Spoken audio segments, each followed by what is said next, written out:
প্রথম দর্শনেই ভালো লেগে যাওয়ার ব্যাপারটা খুব নির্ভরযোগ্য নয়। এটা যেমন মানুষের সম্পর্কে, তেমনই সব কিছু সম্পর্কেই সত্য। কেননা পরে যখন খুঁটিয়ে খুঁটিয়ে দেখি, তখন প্রথম দর্শনে যা খুব ভালো লেগেছিল তার মধ্যে অনেক খুঁত বেরিয়ে পড়ে। ডুন্ডা ভ্যালি সম্পর্কে কিন্তু কথাটা একটুও খাটছে না। জায়গাটাকে যে সেই 1975 সালে প্রথম দেখেছিলুম, সে তো আগেই বলেছি, সেটা ছিল ঝলক দর্শনের ব্যাপার। শিয়রে পাহাড়, সামনে বইছে স্বচ্ছ তোয়া ভাগীরথী, গোমুখ থেকে নেমে আসা পার্বত্য যে নদীর জল সমতল ভূমির গঙ্গার মতো ঘোলাটে গেরুয়া নয়, কাক চক্ষুর মতো নির্মল। তার উপরে পড়েছে পড়ন্ত সূর্যের লাল আভা। সে এক অত্যাশ্চর্য রূপময় দৃশ্য। মনে হচ্ছিল আমি যেন এক অন্য জগতে এসে পৌঁছেছি। পূর্বজন্মের অনেক সুকৃতির ফলেই এমন একটা দৃশ্য দেখার সৌভাগ্য আমার হলো। সেই ভালো লাগার ব্যাপারটা কিন্তু এবারেও কমতি হলো না। ডুন্ডা ভ্যালিতে তখন ছিল মাত্র গুটি 25-30 বাড়ি, সবই বাংলো প্যাটার্নের। দোতলা বাড়ি, সামনে লন। জায়গাটা তখন পাঁচিল দিয়ে ঘেরা ছিল না, এখন পাঁচিল উঠেছে। বাংলোর সংখ্যাও প্রায় 100-150 হবে। উঁচু ভিতের উপরে হাত পা ছড়ানো বাংলো। প্রতিটি বাংলোর সামনে সেই আগের মতোই লন আর বাগান। লনের ঘাস মসৃণভাবে ছাঁটা। বাগান দেখলেও বোঝা যায় যে যত্নে কোনো ত্রুটি নেই। সেই পাহাড় আর সেই নদীও ইতিমধ্যে হাপিস হয়ে যায়নি। না, সেবারে যাকে অত ভালো লেগেছিল, এবারেই বা তাকে তবে খারাপ লাগবে কেন? বাংলোর সংখ্যা ইতিমধ্যে বেড়েছে বটে, কিন্তু এই উপত্যকার রূপের পাহাড় তাতে কিছু মাত্র কমেনি। আমরা ইটের বাড়ি দেখতে অভ্যস্ত, এখানে সবই পাথরের বাড়ি। রাসেলদের বাড়িটিও তাই। একতলার মেঝে মোজাইক করা, দোতলার মেঝে পালিশ করা কাঠের, সিঁড়িও কাঠের, টালির ছাদ, জানালা সবই কাঁচের। একতলায় বড় বড় দুটি ঘর। প্রথমটি ড্রয়িং রুম, তারই একদিক থেকে চওড়া কাঠের ধাপে সিঁড়ি দোতলায় উঠে গেছে। একতলার দ্বিতীয় ঘরটি লাইব্রেরি। অধিকাংশ বই হয় পাহাড় কিংবা ভ্রমণ সংক্রান্ত। নামজাদা শিল্পীদের বেশ কিছু অ্যালবাম ও কিছু রান্নার বইও চোখে পড়ল। তার মধ্যে হঠাৎ শরৎচন্দ্র ও রবীন্দ্রনাথের এক এক সেট রচনাবলী দেখে চমকে যায়। কারণটা পরে বুঝতে পেরেছি। কামিনীর বাবা গুজরাতি হলেও মা ছিলেন বাঙালি। ও দুটি সেট সম্ভবত তাঁরই। একতলার পিছন দিকে কিচেন ও ডাইনিং রুম। দোতলায় পাশাপাশি 3টি বেডরুম, গেস্ট রুমটি পিছনের দিকে। তার সামনেই খানিকটা ফাঁকা জায়গা, সেখানে দাঁড়ালে পাহাড় চোখে পড়ে। ফাঁকা জায়গাটুকুতে বড় বড় কয়েকটি টব, তার থেকে গুটি কয় লতানে ফুল গাছ ছাদে উঠে গেছে। বাড়ির পূব দিকে খাঁচকাটা টালি বসানো ড্রাইভের শেষে গ্যারাজ। গ্যারাজটিও দোতলা। ড্রাইভার দোতলায় থাকে। মূল বাড়ি দোতলায় যে 3টি বেডরুমের কথা বলেছি, তার শেষেরটি ছেড়ে দেওয়া হয়েছিল ভাদুরী মশাইকে। আমি আর সদানন্দবাবু গেস্ট রুমটির দখল নিয়েছি। ইন্দরলাল জায়গা নিয়েছে গ্যারাজের উপরকার ঘরে। কামিনীদের গাড়ি আছে, সেটা ওরা কর্তা গিন্নি দুজনেই চালান। এখনও ড্রাইভার রাখেননি। রাখলে একতলা ড্রয়িং রুমের একপাশে ইন্দরলালের জন্য একটা বিছানার ব্যবস্থা করতে হতো। ভাদুরী মশাই যে এখানে শুধুই বেড়াতে আসেননি, কিছু কাজও যে তার আছে তা জানি, কিন্তু কাজটা কি তা জানি না। আর লিখতে পারছি না, প্রায় 1টা বাজে। এবারে শুয়ে পড়ব। কলকাতার তুলনায় সূর্যাস্ত এখানে অনেক দেরিতে হয়, তেমনি আবার সূর্যদেব এখানে ঘুম থেকে ওঠেনও অনেক দেরিতে। এখন বৈশাখ মাস। 4:30তেই কলকাতার আকাশে এখন প্রথম আলোর চরণধ্বনি শোনা যায়। আজ 3রা মে, শুক্রবার। কাল রাত্রিরে একটু দেরি করে শুয়েছিলুম বটে, কিন্তু কি জানি কেন ভোর 5টাতেই আজ আমার ঘুম ভেঙে যায়। সেটা অবশ্য প্রথম দফার নিদ্রাভঙ্গ। ঘর অন্ধকার, আকাশে আলো ফোটেনি দেখে পাশ ফিরে ফের ঘুমিয়ে পড়ি। দ্বিতীয় দফার নিদ্রাভঙ্গ হতে হতে 8টা বাজে। সদানন্দবাবু হাঁক ডাক শুরু করে না দিলে হয়তো আরও দেরি হতো। চোখ খুলে হাত ঘড়ির দিকে তাকিয়ে বললুম, ওরে বাবা, এই যে অনেক বেলা হয়ে গেছে। আপনি কখন উঠলেন? 7টায়। ভাদুরী মশাই তারও আগে উঠেছেন। দুজনে মিলে মাইক চিনে হেঁটে এলুম। বাইরে গেছিলেন নাকি? না, কম্পাউন্ডের মধ্যে দিব্যি রাস্তা রয়েছে, বাইরে যাওয়া দরকারই হলো না। চা খাওয়া হয়েছে? অনেকক্ষণ। এমন সময় ভাদুরী মশাই ঘরে ঢুকে বললেন, 7টায় বেড টি দিয়েছিল, আপনারটা ওই টেবিলে ঢাকা দেওয়া আছে। আপনি ঘুমোচ্ছেন দেখে সদানন্দবাবু আর আপনাকে জাগাননি। ঠিক আছে, ওটা খেয়ে নিচ্ছি। নতুন করে আর চা দিতে বলার দরকার নেই। ওটা ঠান্ডা হয়ে গেছে, খাওয়া যাবে না। বরং এক কাজ করা যাক, চটপট মুখ হাত ধুয়ে নিন, তারপর চলুন বাইরে থেকে সবাই মিলে আর এক চক্কর ঘুরে আসি। বাইরে মানে কম্পাউন্ডের বাইরে। রাস্তার ধারে 1-8টা চায়ের দোকান কি আর নেই? সেখানেই চা খেয়ে নেবেন। একটু বাদেই তো ব্রেকফাস্ট দেবে। আমি বললুম, বেডটি মিস করেছি, এবারে ব্রেকফাস্টও মিস করব নাকি? ব্রেকফাস্ট 10টার আগে দেবে না, তার আগেই আমরা ফিরে আসব। চলুন চলুন, আর সময় নষ্ট করবেন না। তাই হলো। মুখ হাত ধুয়ে জামা কাপড় পাল্টে নিতে 5 মিনিটও লাগলো না। ভাদুরী মশাই আর সদানন্দবাবুর সঙ্গে আমি দোতলা থেকে নিচে নেমে এলুম। কম্পাউন্ডের বাইরে রাস্তার ধারে একটা চায়ের দোকানও পাওয়া গেল, বিস্বাদ চা। তাই কোনো রকমে গলাধ্যকরণ করে হাঁটতে হাঁটতে আমরা নদীর ধারে গিয়ে একটা পাথরের উপরে বসে পড়ল। চমৎকার বাতাস বইছে, ঘুমের জড়তা নিমেষে কেটে গেল। কম্পাউন্ড থেকে বেরোবার সময় লক্ষ্য করেছিলুম যে শান্তি পাল্টে গেছে। নতুন লোকটিকে জানাতে হলো যে আমরা কে, কার গেস্ট, কত নম্বর বাংলোয় উঠেছি। ব্যাপার দেখে আমি আর সদানন্দবাবু যে একটু হক চুকিয়ে গেছি, ভাদুরী মশাই সেটা ঠিকই বুঝে গেছিলেন। কম্পাউন্ডের বাইরে বেরিয়ে এসেই তিনি বললেন, এতে ঘাবড়াবার কিছু নেই। এখানকার সিকিউরিটির ব্যবস্থা খুবই কড়া। ডুন্ডা ভ্যালি থেকে কোনো গাড়ি বেরোলে কিংবা বাইরে থেকে কোনো গাড়ি ঢুকলে শান্তি তার নম্বর আর সময় লিখে রাখে। ভিতর থেকে কোনো অপরিচিত মানুষ বেরোলেও তাকে জেরা না করে ছাড়া হয় না। নদীর ধারে বসে গল্প করতে করতে কামিনী রাসেল সম্পর্কেও বেশ কিছু খবর জানা গেল। পাঠকদের সেটা একটু সংক্ষেপে জানিয়ে রাখি।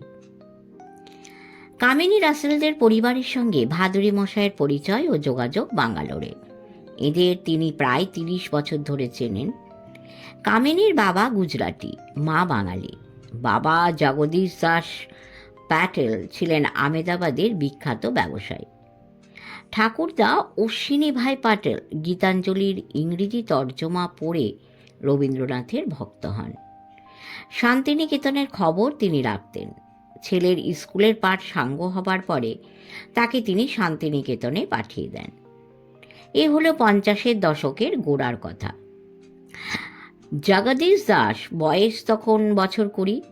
শান্তিনিকেতনে পড়ার সময় তার পরিচয় হয় রঞ্জনার সঙ্গে। দুজনে একই ক্লাসে পড়তেন। পরিচয় থেকে প্রণয়, প্রণয় থেকে পরিণয়। অশ্বিনী ভাই বেশি দিন বাঁচেননি। জগদীশ দাস ও রঞ্জনার বিয়ের বছর 5 বাদে তিনি মারা যান। যেহেতু বাপ মায়ের একমাত্র সন্তান, তাই পারিবারিক ব্যবসার পুরো ঝক্কি এসে পড়ে জগদীশ দাসের ঘাড়ে। এদিকে আমেদাবাদী জলবায়ু রঞ্জনার সহ্য হচ্ছিল না। তিনি মাঝে মাঝেই অসুস্থ হয়ে পড়ছিলেন। ডাক্তারের পরামর্শে জগদীশ দাসকে তাই আমেদাবাদ ছাড়তে হয়। অশ্বিনী ভাইয়ের জুয়েলারির কারবার এক জ্ঞাতি ভাইয়ের কাছে বিক্রি করে দিয়ে স্ত্রীকে নিয়ে তিনি বাঙ্গালোরে চলে আসেন। এ হলো 1975 সালের কথা। জগদীশ দাস আর রঞ্জনা দুজনেরই বয়স তখন 40 পেরিয়ে গেছে।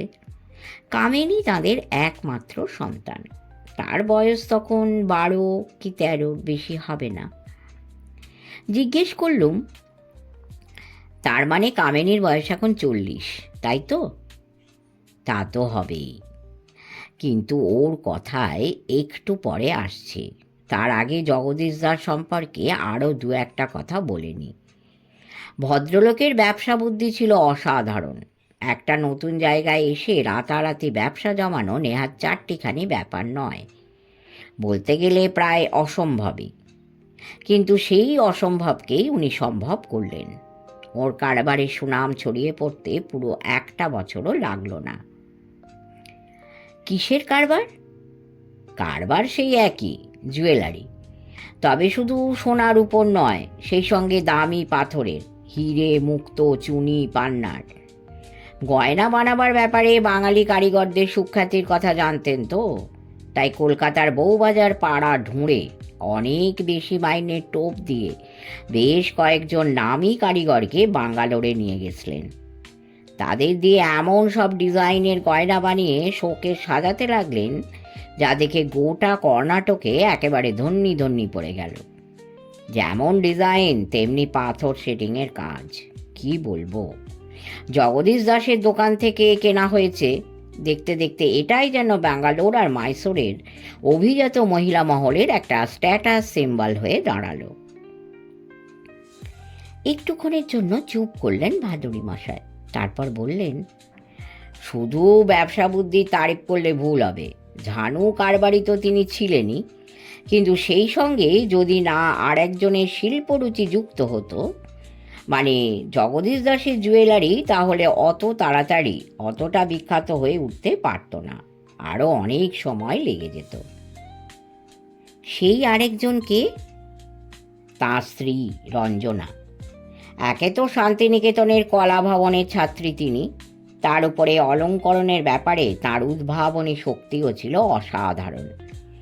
নিজের সম্পর্কে কখনো কিছু বলতে চাইতেন না, কিন্তু আমি জগদীশ দাসের কাছেই শুনেছি যে প্রতিটি গয়নার নকশা রঞ্জনা নিজের হাতে এঁকে দেখিয়ে দিতেন। শুধু তাই নয়, কারিগরদের ডেকে বুঝিয়ে দিতেন কোন গয়নায় কোন পাথরের সেটিং হলে সবচেয়ে বেশি মানাবে। ভাদুড়ি মশাইয়ের সঙ্গে পটেলদের পরিচয় 80 সালে। দোকান থেকে কিছু দামি গয়না চুরি হয়েছিল। থানায় জানালে সেটাই হতো স্বাভাবিক ব্যাপার, কিন্তু জগদীশ দাস যেহেতু তাঁরই এক খানদানি কাস্টমারকে সন্দেহ করেছিলেন, তাই লোক জানাজানি হবার ভয়ে তিনি থানায় না গিয়ে ভাদুড়ি মশাইকে তদন্তের ভার দেন। ভাদুড়ি মশাই বুঝতে পারেন জগদীশ দাসের সন্দেহ অমূলক নয়। নামজাদা পরিবারের সেই খদ্দেরের উপরে অন্যভাবে চাপ খাটিয়ে তিনি গয়না উদ্ধার করে আনেন। রঞ্জনা দীর্ঘজীবী ছিলেন না। 82 সালে মাত্র 50 বছর বয়সে তিনি মারা যান। স্ত্রীর এই অকাল বিয়োগের বেদনা জগদীশ দাস সহ্য করতে পারেননি। তাঁর মৃত্যু হয় 85 সালে। সদানন্দবাবু মনে মনে হিসেব করছিলেন বোধহয়। বললেন, এই কামিনীর বয়স তো তখন খুবই কম হওয়ার কথা, মেরে কেটে 22-23। ওই বয়সেই বাপের ব্যবসার ঝক্কি ওকে সামলাতে হলো। ভাদুড়ি মশাই বললেন, সামলানো ওর পক্ষে শক্ত হতো না। বুদ্ধিমতী মেয়ে, ইতিমধ্যে বিএসসি পাশও করে ফেলেছিল। তার উপরে বাপের কাছ থেকে পেয়েছিল গুজরাটি ব্যবসা বুদ্ধি। বাই দ্য ওয়ে, ওর আঁকা ছবি তো আপনারা দেখেননি? আমি বললুম, আমরা যে ঘরে আছি তার দেওয়ালে একটা ল্যান্ডস্কেপ চোখে পড়েছে। ওটা কার আঁকা? কামিনীর, অল্প বয়সের আঁকা। মাইসোরের আর্ট এক্সিবিশনে ওটা গোল্ড মেডেল পেয়েছিল। পরে ওর আঁকার ধাঁচ পাল্টে যায়। নিচের লাইব্রেরি রুমে ওর খান 3-4 অয়েল টাঙানো আছে, পরে দেখে নেবেন। তার মানে মায়ের কাছ থেকেও যে কিছু পাইনি তা নয়। তা তো বটেই, কিন্তু যা বলছিলুম, বাপের ব্যবসার ঝক্কি সামলানো ওর পক্ষে বিন্দুমাত্র কিছু শক্ত হতো না, যদি অবশ্য সেদিকেই ওর মন থাকতো। সেটাই যে নেই। মন তাহলে কোন দিকে? শুধু এই ছবি আঁকার দিকে? তাহলেও তো হতো। সেক্ষেত্রে ভাবা যেত যে ঠিক আছে, ছবি আঁকার উপরেই নির্ভর করছে ওর অস্তিত্ব, ও ছবি আঁকতেই জন্মেছে, তাই আঁকুক। এমন আর্টিস্ট, এমন স্কাল্পচারের কথা তো সবাই জানে। যাকে ধ্রুব বলে বুঝেছে তার জন্য সর্বস্ব ত্যাগ করতে যাদের আটকায়নি। ভাবতুম যে কামিনীও সেই গোত্রের। কিন্তু মুশকিল কি জানেন, সেটাও এক্ষেত্রে আমি ভাবতে পারছি না। কেন পারছেন না? এই জন্য পারছি না যে ছবি আঁকা ও ছেড়ে দিয়েছে। আসলে ও খেয়ালি মানুষ। এক এক সময় এক একটা খেয়াল ওর মাথায় চাপে। যখন যেটা চাপে তখন তাই নিয়েই ও মশগুল। যখন কলেজে পড়তো তখন ছবি আঁকতে আঁকতে ও ছেড়ে দেয়। তারপরে ধরে tabla. Can you imagine, of all things tabla, যা কিনা মেয়েরা বাজায় না। সেটা ওকে জানাতে ও কি বলল জানেন? বলল সেজন্যই বাজাবো। তারপর তবলা ছেড়ে ধরল সরোদ। সেটাও যথারীতি ছাড়ল। ওই যে বললুম, সবই ওর খেয়াল। তার মধ্যে আবার মাঝে মাঝেই যেটা চাগার দেয় সেটাকে ঠিক খেয়ালও বলতে পারছি না। আসলে সেটা ঘোর বদ খেয়াল। তার মানে? ভাদুরী মশাই তক্ষুনি আমার প্রশ্নের কোনো জবাব দিলেন না। খানিকক্ষণ একেবারে নিঃশব্দ হয়ে বসে রইলেন। তারপর একটা দীর্ঘ নিঃশ্বাস ফেলে বললেন, দেখুন, বয়সে আমি ওর বাপের চেয়েও কিছু বড়। আমাকেও আঙ্কেল বলে। যতই খেয়ালি হোক, আমি ওকে স্নেহও কিছু কম করি না। ওর বাবা আর মা দুজনেই আমার ঘনিষ্ঠ বন্ধু ছিলেন। দুজনকেই আমি খুব কাছের থেকে দেখেছি। তাই বলতে পারি যে অমন সজ্জন একালে খুব কমই চোখে পড়ে। আর সেজন্যই আমার মাঝে মাঝে বড় ধাঁধা লেগে যায়। কিছুতেই বুঝতে পারি না যে এমন উন্মাদ মেয়ে ওদের কি করে হলো। উন্মাদ? সদানন্দবাবু আঁতকে উঠে বললেন, তার মানে পাগল? যে মেয়ে দুমদাম প্রেমে পড়ে, আর প্রেমে পড়লেই যার কাণ্ডজ্ঞান লোপ পেয়ে যায়, তাকে আপনি পাগল ছাড়া আর কি বলবেন? শুধু প্রেমে পড়া নয়, সেই সঙ্গে বিয়ে করার জন্য ক্ষেপে যাওয়া। হ্যাঁ, বার্টি রাসেল ওর ক নম্বর স্বামী জানেন? সদানন্দবাবু ঢোকিলে বললেন, ক নম্বর? 4 নম্বর। এর আগে ও আরও 3 বার বিয়ে করেছে। বলেন কি? ঠিকই বলছি। কামিনীর প্রথম বিয়ে হয়েছিল এক বাপে তাড়ানো মায়ে খেদানো বাউন্ডেল আর্টিস্টের সঙ্গে। ছোকরা কাঠকয়লা দিয়ে ছবি আঁকত, তারপর সেই ছবি পার্কের রেলিংয়ে টাঙিয়ে বিক্রি করত। কামিনী তখনও বিয়ের বয়স হয়নি। বয়স ভাঁড়িয়ে বিয়ে করে বরকে সঙ্গে নিয়ে সরাসরি বাড়িতে এসে হাজির হয়। মুখে 3 দিনে না কামানো দাড়ি, পরনে তাপ্পি মারা জিন্সের প্যান্টালুন আর ময়লা শার্ট। জামাতা বাবা জীবনকে দেখে রঞ্জনা শয্যা নেন। তারপরে আর বেশি দিন তিনি বাঁচেননি।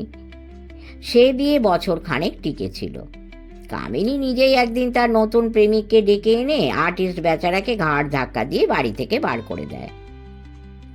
এই নতুন প্রেমিকটি কি করত? ফিল্মে ফাইটারে চাকরি করত। দেখতে নেহাত খারাপ ছিল না, কিন্তু বিদ্যে ক্লাস 3 পর্যন্ত। এই দ্বিতীয় বিয়েটাও বেশি দিন টেকেনি। আর থার্ড ম্যারেজ? সেটা যে খুব খারাপ হয়েছিল এমনিতে তা বলা যাচ্ছে না। সেও প্রেম করে বিয়ে। প্রেমিকটি অধ্যাপক, বাঙ্গালোরেরই একটা আন্ডার গ্র্যাজুয়েট কমার্স কলেজে অ্যাকাউন্টেন্সি পড়াতো। বয়স অবশ্য একটু বেশি, এই ধরুন 40 কি 42। তা ওই বয়সে তো অনেকেই আজকাল বিয়ে করে। কি মশাই, করে না?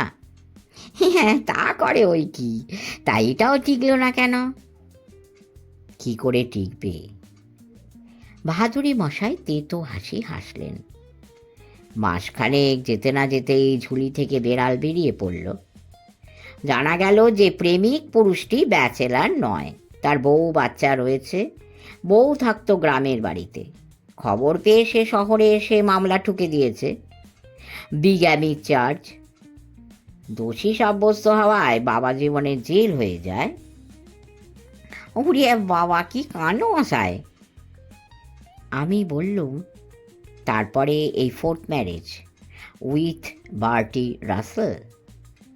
হ্যাঁ। এটা যে কদিন টিকবে কে জানে। এত সব হুজ্জুতের মধ্যে কারবার দেখার সময় পায়? কারবার কি ওর হাতে আছে যে দেখবে? তার মানে খুবই সহজ। রঞ্জনার মৃত্যুর পরেও বছর কয়েক বেঁচেছিলেন জগদীশ দাস। কামিনীর প্রথম বিয়ে ধাক্কাটা তিনি সামলাতে পেরেছিলেন, কিন্তু ফিল্মি ফাইটারের সঙ্গে দ্বিতীয় বিয়ে ধাক্কাটা আর পারলেন না।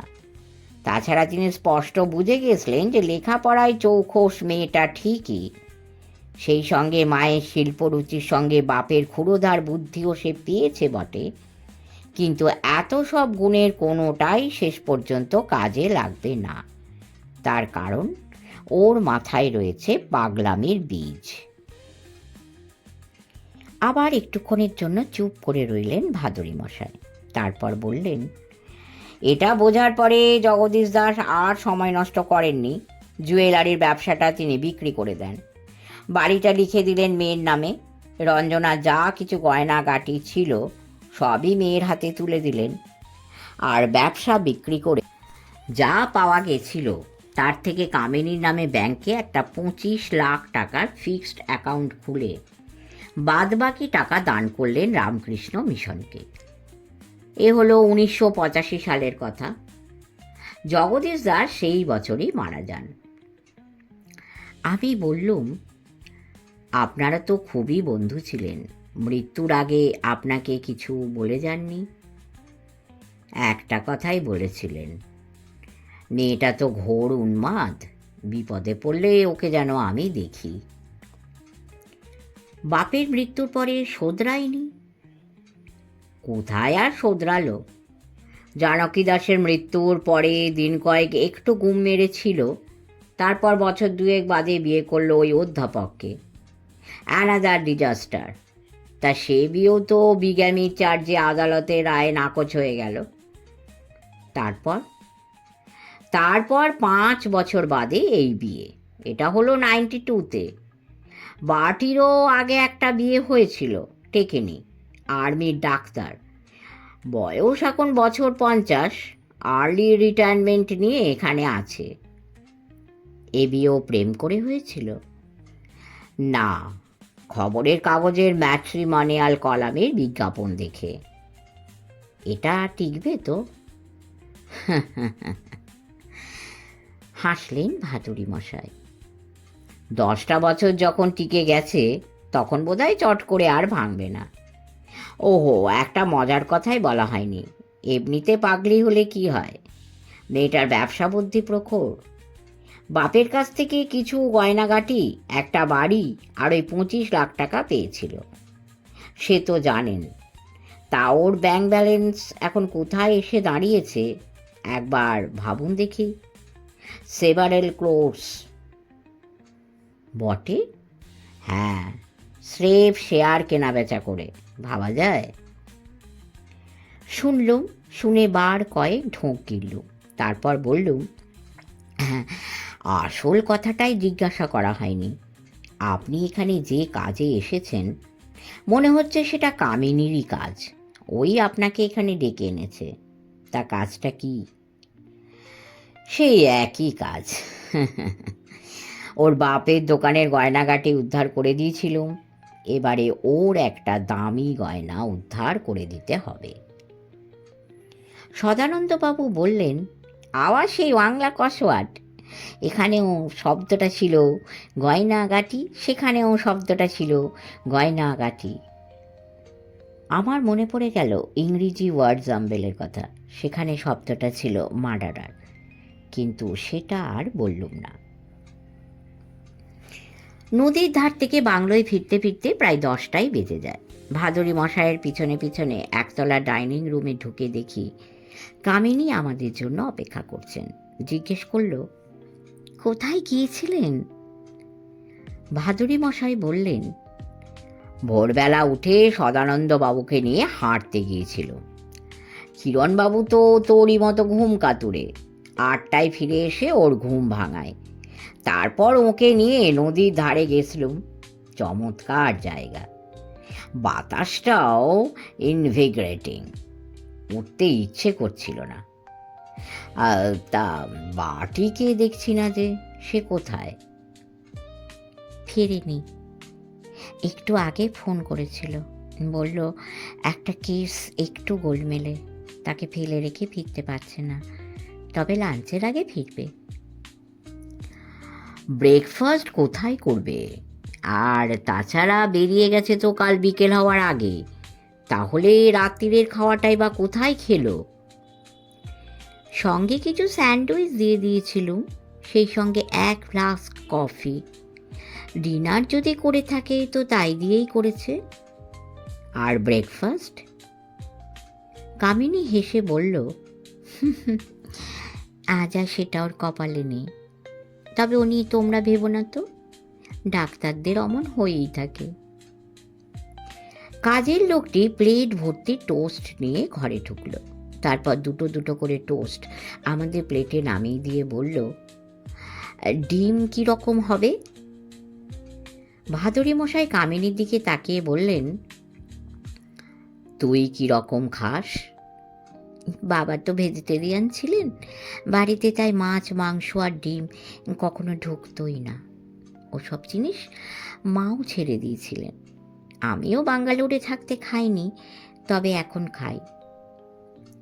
তুই যেরকম পছন্দ করিস আমাদের জন্য তাই বলে দে, আমাদের সব রকমই পছন্দ।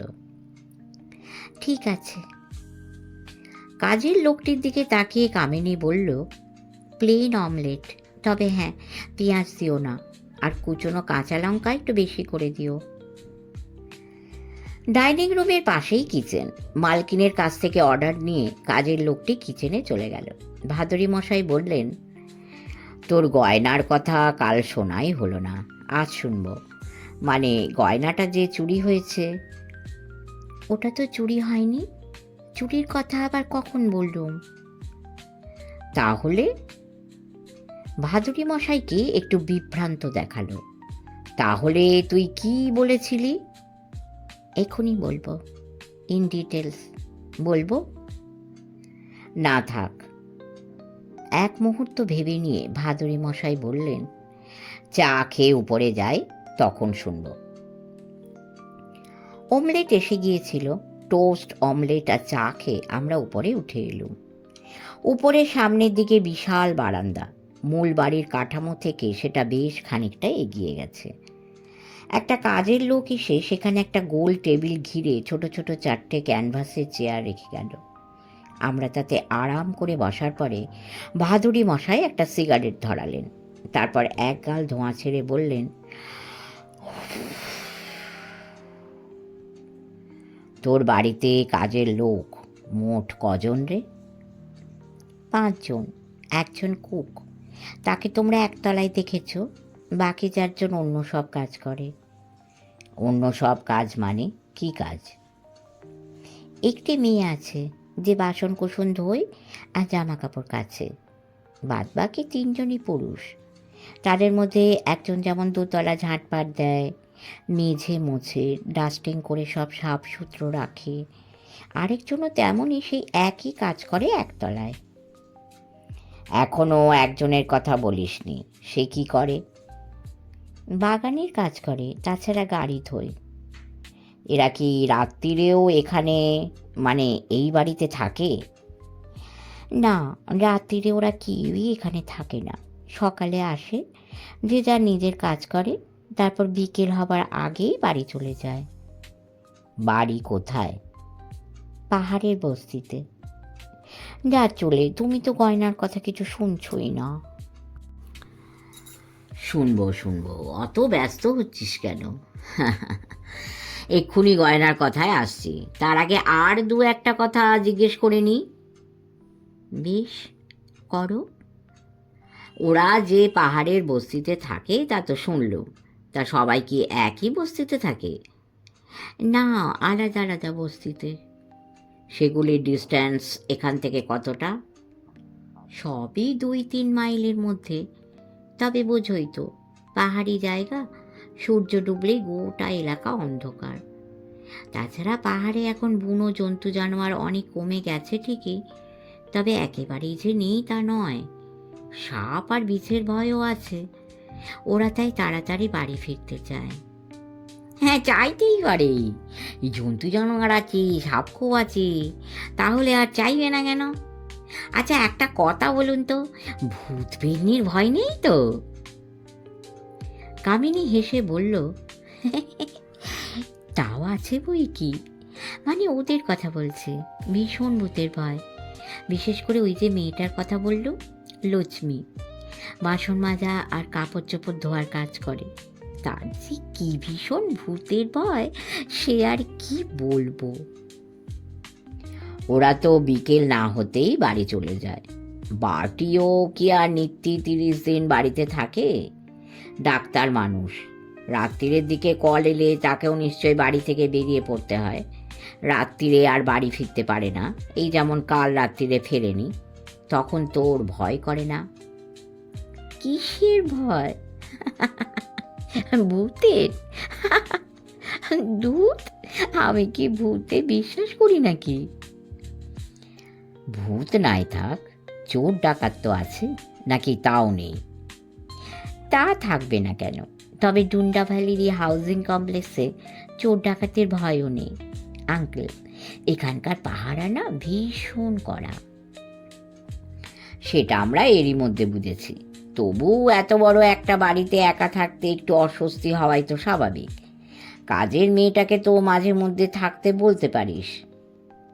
ও নিজের সংসার আছে না, তাছাড়া লক্ষ্মী থাকলেই বা লাভ কি? বরং অর্জুন, আমাদের কুক, ওই যে লোকটি তোমাদের ব্রেকফাস্ট সার্ভ করলো, সে থাকলে লাভ হতো। তাহলে আর রাত্রির খাবারটা নিত্যে নিত্যে আমাকে গরম করে নিতে হতো না। অর্জুনকে তো তোদের বাঙ্গালোরের বাড়িতেও দেখেছি। দেখতেই পারো, ও তো বাবার আমলের লোক। বাঙ্গালোরে তো তুমি মাঝে মাঝেই আমাদের বাড়িতে আসতে, মুখটা মনে রেখেছ দেখছি। আমি সব কিছুই মনে রাখি, কিন্তু সে কথা হচ্ছে না। অর্জুন তাহলে বাঙ্গালোরের লোক নয়? না, বাঙ্গালোরে গিয়েছিল কাজের ধান্দায়, আসলে ও গাড়োয়ালি। বাটির সঙ্গে আমার বিয়ে হবার পর খুশি হয়েই আমার সঙ্গে এখানে চলে এসেছে।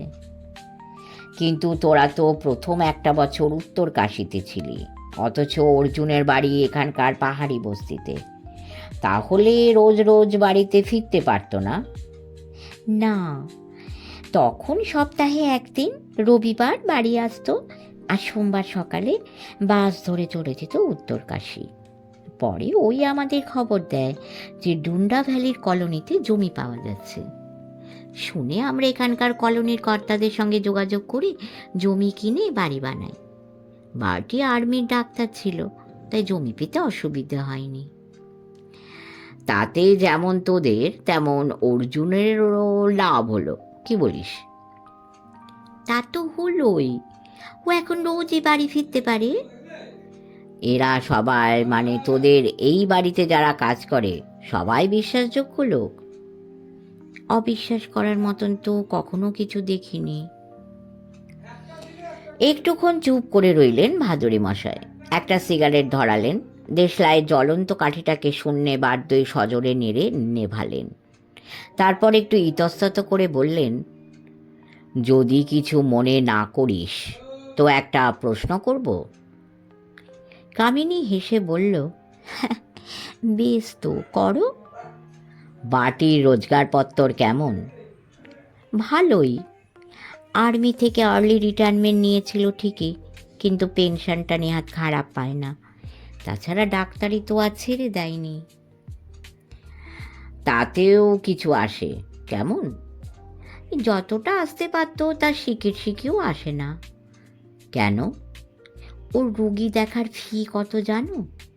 কত? পার ভিজিট মাত্র 2 টাকা। বলে এখানকার লোকজন বড় গরিব, এর বেশি দেবে কোত্থেকে? তাহলে ওই 2 টাকাই বা নেয় কেন?